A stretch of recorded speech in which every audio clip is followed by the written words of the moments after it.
season, you be tested, no, you can't fake. Take no money, no two coats, walk by faith. Cause in the kingdom, that's the currency in which we pay. You shine, you coming, that's the judgment that you can't escape. Shalom, everybody. Welcome to Growing in Virtue with me, Sister Zyra. Me, Sister Kyle. And me, Sister Shanita. Shalom, sister. Shalom. Yes. So today we're going to be speaking on sisterhood. Get back here. You good? Today we're going to be speaking on sisterhood and basically what it means to us, how we can help build sisterhood in the righteous way. And yeah, y'all, I think we could just go ahead and get this thing started with proving our sisters. Okay. So what is meant by proving, folks? I think that's more so getting to know people. But proving, I really do think that's just getting to know people. And I don't want to say like testing them out, but you have to go through, trials and stuff with people. And I guess it's ultimately to build trust, to really see. Because for me, for example, when I first came to the truth, I'm like, oh my God, I need a best friend. And then I went and found one. We got baptized together and everything. And then sis just stopped showing up. And then went through a bunch of stuff, kind of, and like completely fell out the truth or whatever. And it was like, well, dang, I thought we had a friend. I thought we was going to be here together. We got baptized together and everything. I thought we was going to be, but it wasn't like that. And if I actually took the time out to prove her and to get to know her more before, I'm not going to say considering her friend, but before getting too attached or thinking like, or getting to the point where I can feel like I can consider her as my best friend, I should have like sat back and really got to know her first instead of just deep diving in. And that goes even like proving like relationships before marriage and stuff like that. Like it's just proving people in general is just deep. But yeah. Yeah. I guess even feeling like there needs to be one best friend, right? Kind of letting the Most High show us what we need. And how we, coming from the world would associate, okay, you have your best friend and you have your crew, and then but does he really work like that in the body, right? And yeah, it's our tendency, our habits to want to bring all of that stuff over. But from my experience up until now, and I'm sure it's kind of the same for you guys, he just works differently. His thoughts are not our thoughts, his ways are far above our ways. So it's when you roll with it, it's a welcome challenge. You learn, and And I feel like the best way to prove someone is when you're going through something. And because I've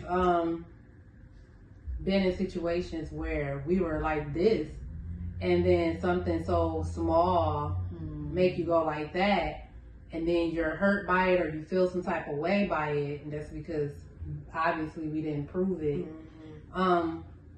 Or in that situation when things aren't going well, how are you receiving it? Can we work it out? Can we talk through it? Is that something we can turn the other cheek from and move past it? That's a solid friendship right there. Like when you can just be like, I really didn't like that, but I accept your apology. You still my girl. I said that I love you. I said that I'm, we gonna do this thing together. So the same way we want Christ to do for us, to forgive us and to not give up on us, we need to be like that for our, with our sisters. It really don't matter how many times somebody does something wrong either. You still have to be willing to forgive and be that for that person. So proving is important though, definitely, so you can ultimately know what you're dealing with, who you're dealing with, and how to handle the other person. And I wanted to say, like, I told you the other day, I'm like, girl, you get on my nerves, but I know it's like I told her I love you to a point, or like you get on my nerves to an extent like one of my siblings do. So I know that's like our love, like growing for one another. we haven't gotten. You don't get on my nerves. I'm the older sister. That's Yeah. fine. But Y'all see my face? Girl, don't call my phone after this podcast. But yeah, no, but I was just saying, like, even how she was saying, you could get into stuff. We've never gotten into anything, like, neither one of us, we've never butted heads, but because me and Brenda are so much alike, we get on each other's nerves. Mm-hmm. And with me being so young and, like, I have to say, like, even with my mindset, when I read certain things, I have to stop. I have to take my tone out of that text message and really read it as what it is. And I'm the same way. So it's like with certain things, like with me and Adira, What do you mean by that? yeah, it don't even be nothing that deep, but I'm getting to the point now where it's like, girl, it's not that deep. Just move along. Or I can be like, girl, I got a bone to pick. I ain't like that. Mm-hmm. And then I just sit in the chat quiet. Yeah. And then in the end, she'd be like, yay, love y'all. What y'all doing? Yeah. She didn't even say that like that. But big. It's all love. It's really all love. Like, you're learning each other. A lot of times things get misconstrued in messages. Yeah. Now that you know me and I know you, we know how to take that. And it wasn't something that we were like, no, I'm tired of you. I wasn't feeling that. You did. You know, that's proving. So you my little sis for life. You feel me, girl? Period. This is my book. Yeah. Okay, and so I think we can go on to the next point where kind of people dealing with past traumas, how that can kind of affect the proving part. So, people dealing with past traumas can come in to the truth and be traumatized from past relationships in general. Like with me, like I said, with that one sister, I could allow that to traumatize me and be like, I got PTSD. I don't want to talk to none of y'all. And I could have allowed that to have been a stumbling block to myself, but a lot of people will come into the truth, or new sisters will come into the truth, and they'll look a certain way, or they'll hold a face where we all have a resting face, or they'll look a certain way or whatever, and they don't get the love, or people are looking at them crazy, or they're hearing like, oh, she da da da da blah blah blah. So now it's taking what they had to deal with in the past, their past traumas, and now they're walking into the truth and still have to deal with the same thing. So now they feel like I can't build relationships, or dealing with past traumas, you know, being socially awkward, or, you know, a lot of, I don't want to say a lot of women, but it was more like a high school thing, like, oh, I don't really get along with girls like that, so I hang around with the boys type of situation. So now it's like, you're not about to be hanging around these men. Right. Especially not these married men. So now you have no choice but to hang around sisters. And because you've never been a female person, now you have to do that. So a lot of people come into the truth traumatized and don't know what to do. So I guess it falls back on us, for us to make them feel loved, to make them feel accepted, to make them feel like, you know, you're not alone, you know, yeah, your face might look like that, but my face look like this too. Let's get together, and you know what I'm saying? And to reach out and call, like, those sisters that you see that maybe when you're at an event or something, they're not there. Or they're sitting off to the side by themselves. It doesn't mean they don't want to be there. And then think about if they found out something was going on, how it would make them feel. We shouldn't do that. You know, like, we need to reach out to everyone and, hey sis, how you doing? I just want to extend an invite, or, you know, a group of us sisters are going to get together and do this. We want you to know it's different. We're in this truth, and we have to stick together. So we supposed to really be together, because we know the truth. We know we're almost out of time. We know there's a mission that we need to be on, and so it's time to gather with a purpose, you know? You got anything you want to say on the trauma part? When those situations with sisters do come up, because, you know, you just said on everyone else what the responsibility is. For the sister who is probably unknowingly going through the trauma, take that as an invitation from the Most High to grow, to look more like Christ. Because if we turn that to finger pointing and getting the plank out of someone else's eye, or getting the speck out of someone else's eye, not addressing the plank in yours, that stunts your growth. And anybody can build a case for separating yourself from scripture. Or separating yourself from the Bible, then allow Satan to get in your head, which can separate you more from scripture. But sorry, go ahead. No problem. Not at all. Separation in general. It's not, Most High said it wasn't good for man to be alone. That's why he has a body. Like, we are meant to live in community. We're not monks. We're not Buddhists. Right. They can live in perfection because they move away from everybody. And we are called to grow into perfection with people. Christ moved away from people for a time to reflect and to pray, but then he always came back, right? And so we should consider that as well. I have had some situations and encountering certain sisters that I see the trauma is really heavy on their lives, and they're kind of repeating the same thing with multiple sisters in the truth. But is that really what the Most High wants you to do? And is that really what you want to do? Because there's not going to be anybody left in the body. You're going to have a problem with everybody at some point, or you have the opportunity to have a problem with everybody. So how are we going to take that, right? So on both ends, us as a body being loving and inclusive and trying to find some way to connect with all of our sisters, because there's always something that we could connect with on. You know what I'm saying? Like, even if naturally, again, you don't have the same tendencies or the same likes for certain things, you got Christ. You know what I'm saying? You have a higher, like, there is something, some way for y'all to connect and find joy and find unity. So yeah, on both ends, right? And then that also ties into cliques. And y'all know how I feel about that. I talk to y'all about it a lot. Like, why is every time I go somewhere, it's cliques, it's cliquey, and it's okay to have your group of people. I get it.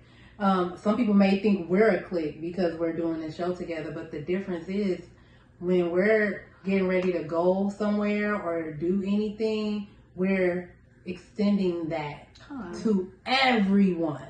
So who, it's not, and that's why when you see me, I'm able to post videos and do all of that because it wasn't a secret. It's not to be like, oh, you don't do no pictures and no videos because then people gonna see where you at, what you're doing. My heart is pure, so I'm just like, hey, look at where we at. And then if you comment like, oh, where y'all going? Y'all going that? Come on, y'all want to come? Let's do it. Absolutely. Like, I feel like the clique parts, because it's happening amongst a lot of women. It's not good. It's not healthy. Again, not to say you can't have your, the people who live closest to you, you're doing something, but the cliques, it just shows people, like, if people know you are a clique or you have a clique, then it's a little bit too much, in my opinion. Well, if I can say something, so you perhaps had a conversation with someone else and you said something that did not even occur to me, that someone, that someone perceived that I was in a clique, and I was like, oh, really? It didn't even occur to me, right? So sometimes some of these sisters don't even realize, right? So it's being like aware and conscious, I guess, right? So first, okay, does it kind of seem like that? Oh, this time let's invite you. Maybe we're doing, with just a few of us this time, but how about we have one? But that's what I said, like, because when that was brought up, I said, your spirit is so much different from me and Brenda's spirit. So me and Brenda can, like, you're soft and soft-spoken, and you're just like, and we're like, so we can find, I'm soft. We can go and find our people when then Shanice's gonna go find her people. Right. So it's like, it seems like it's a clique, but we can harmonize together and we can go turn up together. You know what I'm saying? But we can still come together. So it seems like there's a clique here, there's a clique there. But like you say, once it comes down to, oh, they're always together, or, there's an invite here and then there's certain people that's not there. That's what I'm that's more so not to be, oh, you mad because you ain't there, or you no, it's not like that. It's about when it's you got your same group of people all the time that you're only inviting. You're not getting to know. It don't bother me. I don't care. But I'm gonna be that person that allows everyone to come, because when you're all, if I'm just, oh no, what we doing today? I just want it to be me, Chrissy, and Shanita. Me, Chrissy, and Shanita. Mm-hmm. Me, Chrissy, and Shanita. We go in here, me, Chrissy, and Shanita. Me, no, that's clicky. Mm-hmm. Like, we're gonna have this event and everyone can come. You know, whoever wants to come. You know, I don't know. I'm not trying to make it seem like anybody have to do anything. I'm just saying, in the body, we're called to be a body and to be together. You never know what another sister is really craving. Like, it's some sisters that have not gathered yet, and that is like, oh, please let me know when you're doing it. I want to come. I would like to come. I have a lot to offer. Say less, sis. You're my sister. Come through. Like, I don't even want you to feel like that. And I feel like that goes back like with the traumatized thing. If somebody's traumatized who's been mean girled or seen cliques and all that stuff before, and then they come to the truth and then they see that, and then they see like, oh, I'm not getting invited anywhere, that will still make them push back. So it's huge to, you know, to see that going on. And then it's like, what's going on in these certain cliques? Right. Or does this clique not deal with this clique? Does this person not like, so it's or are you acting one way with that clique that you don't want other people to see? You know what I'm saying? Yeah. Like, and it's different from having an intimacy with certain people. Like, you know, there's probably certain people that you only share certain things with, and that's completely fine. Absolutely. But the fellowship of the brethren and, you know, the fellowship of the sisters in this case, it's still, you know, it's completely different. And like you were just saying, you never know how the Most High wants you to use you to be a blessing to somebody else. Like, I text messaged a sister the other day, and she was like, that made me feel like I belonged. I was like, oh, I'm sorry that you don't feel like you belong. And she's been with the body for a hot minute. That's sad. And even the same where I have people, you know, like, ooh, let me know when you're doing it, please. I want to be. And I'm like, you don't even got to do that. I'm going to let you know. Yeah. Like, but I understand where it's coming from. On the other hand, I'm too busy trying to host a gathering to be trying to be invited to somebody. It's okay. Yeah. But, you know, I would like that too. It feels good to get that call like, hey, sis, we about to be here. You and your husband want to come. Yeah, y'all need anything? It feels good when you do that. You know what I'm saying? Sometimes we need that outlet, you know. We all busy. We got things going on. And then when you get to gather amongst like-minded people, it feels good. So, go ahead, sis. I was going to say, and the Shabbat is not enough for everyone. The holy days. Yeah, the holy days, they're not enough. We just need to be mindful how it would feel potentially to be on the other side, on the outside, right? And there could be restrictions. Like, I know, you know, particular houses can only have a certain amount of people. Got it. So, you know, maybe we could arrange something where, you know, especially when it's warmer. Okay, we go over to the park. Like, you know, something to make the body. You're able to come together. Yeah. You know, and then even with that, you're still getting to know and you're learning people. Like, once you're able to get together, like, we spoke about this, I think, with our kingdom building conversation, with getting to know people and being able to call on that person, or not knowing this person's what was it? Not knowing that you do hair, not knowing that you and your husband in a bakery, like, not knowing these things. And what did we say? I think it was like, I guess we're missing out on each other's blessings. We're missing out on each other's gifts, not knowing. Oh, you know, like, you could be a whole investor right there. You talk about the hair. So it's like a lot of these brothers own their own businesses, plumbers, this and that, blah, blah. You never know. Your toilet might bust wide open, and you might never know. Exactly. So it's like, it's not just about, you know, getting together. It's to get together and get to know one another. You don't have to get to know one another on a personal level. Like, I'm just going to tell you all my business, but it's to get to know each other on a surface level. Let me call you real quick. Hey, sis, I need you. Can you come in? Blah, blah, blah, blah. Or, I've heard your wisdom. I know that I can come to you with this because I know that you will give me this wisdom. Gathering with the purpose. We're on that point now. Yeah. There you go. Exactly. So, it's a lot bigger than, you know, just hanging out and everything. I actually said on my Instagram the other day that I was cutting cabbage, and it took me back to what was this? This was what? When we came back, when I had Ebony, when I came back my first day, I was in the kitchen helping them cut cabbage.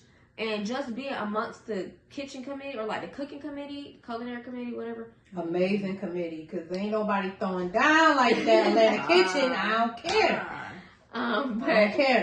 Being in the body, being in that kitchen, I learned how to cut cabbage. Mm-hmm. Not to say like, you know, your sister girl can't cook, but I learned how to cut cabbage. Like, cooking for a lot of people, and then knowing that the inner core part, the harder pieces, cook slower than the leafy green pieces, and the fact that like I've never known that. I remember going back to my first tabernacle, learning how to cut an onion properly. So it's like you learn so much. And then I was just saying it's such a blessing just to be able to be in the kitchen. But I'm learning like cutting cabbage and onions. But then we got other sisters who do this, who can and baking, and so it's like we're learning each other's gifts, and it's helping us grow as like it's just helping us grow in general. It's just yeah. You got something? Yeah, a scripture actually came to my mind. So in Acts 2:47, what is it? Acts 2. The actual verse is in 47, but you know, with gathering with the purpose. The purpose is we are still here. We are called to gather, and we are called to gather more. Time is not up yet. So we are called to bring more and more. So even as we grow as a body and we have this beautiful sisterhood coming in, so we can now go out and be more of a blessing to those who are seeking the truth and learning the truth about to come in. So Acts 2:47, we'll start at 46. So, and they continuing daily with one accord in the temple and breaking bread from house to house, did eat their meat with gladness and singleness of heart, praising the Most High and having favor with all the people. And the Lord added to the church daily such as should be saved. So ultimately that is our goal. If that was, Christ told them to leave Jerusalem at the beginning, to go out because he had more for them to do, more people to gather, and they continue that. And their unity eventually, like just naturally, more people came, and that is ultimately what we need to continue doing. Right? We're gathering so that more and more can come back to the Most High in these last days. Love it, love it, love it. 1 Corinthians 11:18 came to me. Girl, remember how I was saying last video, I don't remember the scriptures. I remember this one. I remember this. Look at the watch. Yeah. She giving it to you. She giving it to you. But it says for in the first, let me get the actual, hold on. Thank you. It says, for first of all, when you come together in the church, I hear that there be divisions among you, and I partly believe it. So with us gathering and coming together, we're eliminating the division. Once you eliminate the division, we then eliminate those cliques. And then going, just being like coming from school or whatever, the cliques and knowing what happens amongst cliques and everything like that. You know, they like to say the bird of a feather flock together, all that mess. And then you end up getting caught up into something that, you know, I'm not even that person, but those people do that. So it's just like, you know, actually coming together and building our sisterhood will cause division to flee. And the fact that he spoke on that even back then, and it's happening now. You know, it wasn't written in vain. You know, so that's what I'm saying. We gotta come back together, y'all. So get rid of the cliques, gather with a purpose, love together, love, and get to know those new sisters, and not look at people, you know, with the side eye. Yeah, because why she look like that?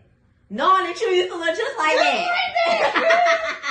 You gotta show her. You know, I remember when I first came into it. Oh my goodness, I probably was looking like a granny. I don't care. I'm just saying it. Like I had on so much stuff. Like is this trying to be modest to do it? Like you know, talk to that sister. Like, hey sis, look. You know, help you. You know, we need to know the teach. Y'all know what I'm trying to say. I used to be look hoochie momming out, and then I'm gonna look at you because your skirt too tight. Right? No. You can't wear that in here like that. We gonna go. Our next one we should talk about, not the next one, the next one after that, modesty and fashionable fashion. Yeah, because Auntie Sarah was modest. That IG page is fire if y'all haven't seen yeah. it. So y'all need to some good, beautiful, modest fashion tips for Israelite Oh women. yes, kind. And my good sis, Kayla. Yeah, Kayla. She's in the Florida body. That woman has some amazing pieces that y'all have to check out. And I do hair. I'm buying my hair, so you know what I'm saying. She be making us eat seats like. My sis got that matcha tea imported from. What? That's just a little bit. We'll talk about most stuff that we do. We do a whole lot. Okay. Come. We love y'all. Love you. Shalom.